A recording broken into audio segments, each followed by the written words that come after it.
Assalamualaikum warahmatullahi wabarakatuh. Selamat pagi rekan-rekan semua. Pagi ini kita sudah mendapatkan inspirasi yang luar biasa dari dua narasumber kita, Mbak Nabila dan Mbak Novi, dan beliau menyampaikan tentang kekuatan kita sebagai manusia. Di sini saya akan menyampaikan the other side of humanity, yaitu apa sih kekuatan rahasia yang kita miliki ketika kita hidup bersama.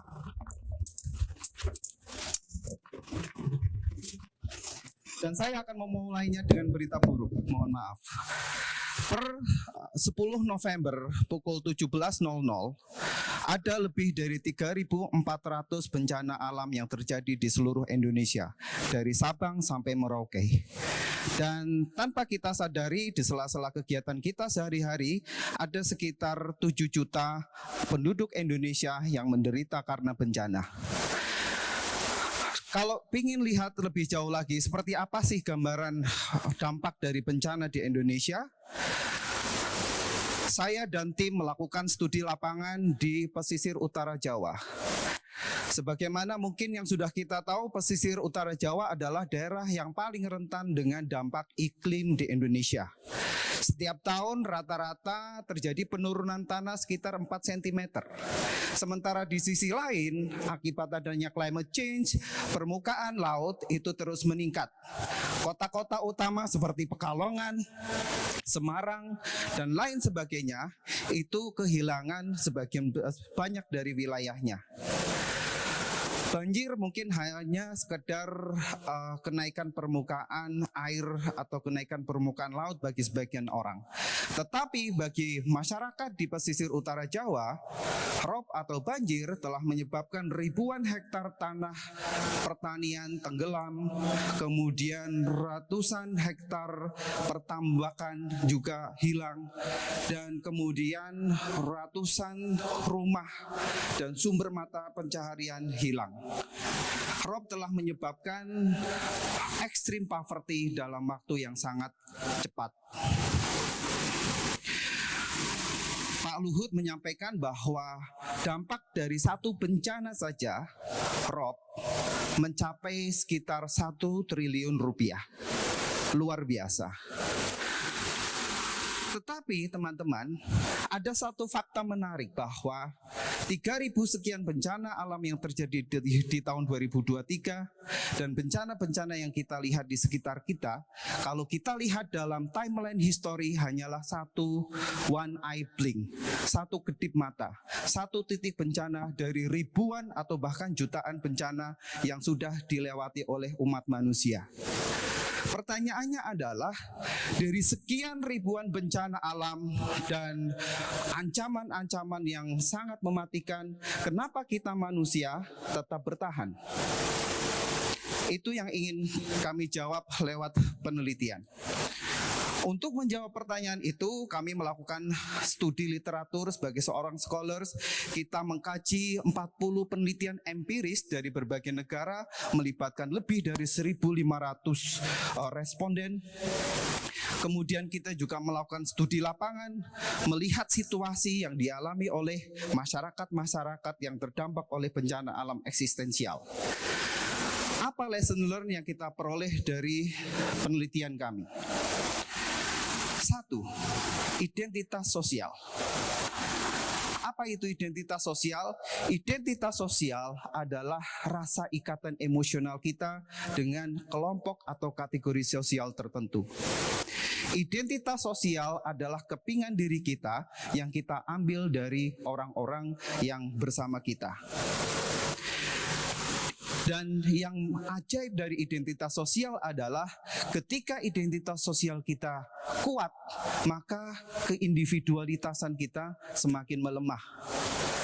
Dan ketika kita semakin kuat ikatan kelompoknya, maka memudahkan kita untuk merespon banyak ancaman kolektif secara lebih efektif. Identitas sosial. Yang kedua, cultural narratives. Dalam kehidupan sehari-hari ada hal-hal yang kita ketahui secara personal, tetapi banyak hal sebenarnya adalah pengetahuan akumulatif dari satu kelompok masyarakat atau dari sebuah budaya dari generasi ke generasi. Apa sih pentingnya naratif? Ketika kita punya narasi kolektif, kita tidak perlu butuh waktu lama untuk memahami satu sama lain dan memiliki common understanding, pemahaman bersama tentang semua hal. Ketika kita berhadapan dengan ancaman seperti bencana alam, cultural naratif membuat kita lebih bisa memahami ancaman sebagai sesuatu yang holistik, sehingga kita bisa meresponnya secara lebih positif. Dan yang ketiga adalah leadership. Ini terdengar klise, tetapi dalam berbagai setting ada perbedaan signifikan antara masyarakat dengan strong leadership dan masyarakat dengan leadership yang lemah. Ada satu desa yang kami kunjungi di sebuah daerah di pesisir utara Jawa, di mana ketika mereka berhadapan dengan ancaman rob, mereka bisa bergerak bersama, membangun tanggul secara mandiri dan tidak terlalu tergantung dengan pihak-pihak eksternal. Sementara desa sebelahnya yang benar-benar hanya dibatasi oleh patok desa, mereka terlihat putus asa, infrastruktur desa seperti tertinggal, dan kemudian masyarakat mengalami frustrasi kolektif. Apa yang membedakan dari dua desa ini? Leadership. Desa di mana mereka bisa merespon dengan efektif, memiliki tokoh-tokoh masyarakat yang punya inisiatif dan mau berkorban demi kepentingan bersama. Leadership yang positif akan menyebabkan optimisme kuat di masyarakat sehingga mereka bisa lebih resilient menghadapi berbagai ancaman.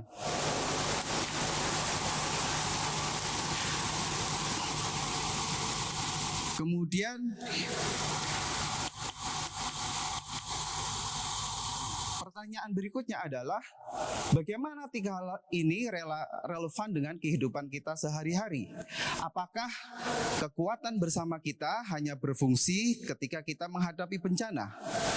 Sepertinya tidak. Kita masyarakat modern itu menghadapi ritme kehidupan yang semakin cepat.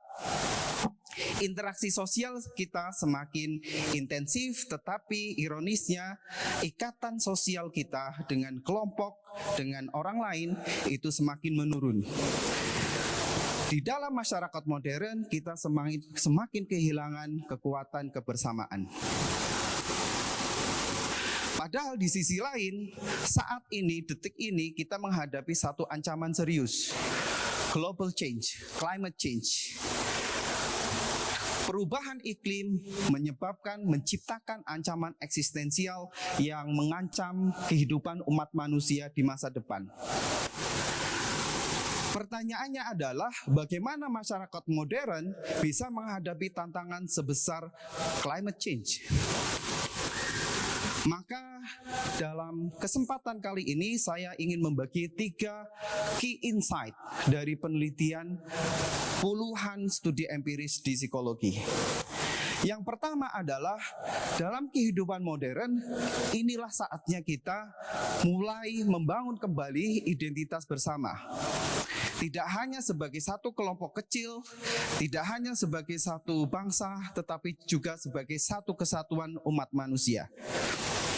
Sayangnya di sisi lain saat ini kita juga terancam dengan berbagai usaha serius dan disengaja untuk menciptakan kelompok-kelompok kecil yang diadu satu sama lain.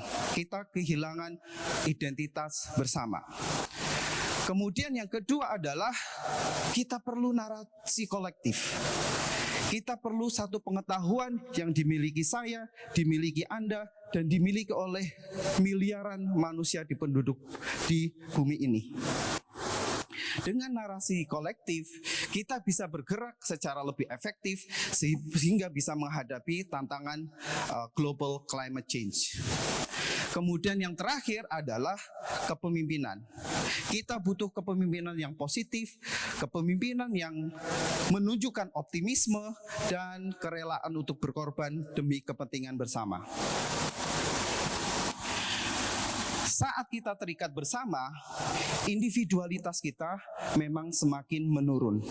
Tetapi ajaibnya justru ketika kita kehilangan individualitas kita, muncul kekuatan ajaib yang membuat kita bisa melakukan hal-hal yang extraordinary. Demikian insight yang kami peroleh dari penelitian kami, semoga memberikan manfaat untuk kita menghadapi tantangan-tantangan di masa depan. Terima kasih.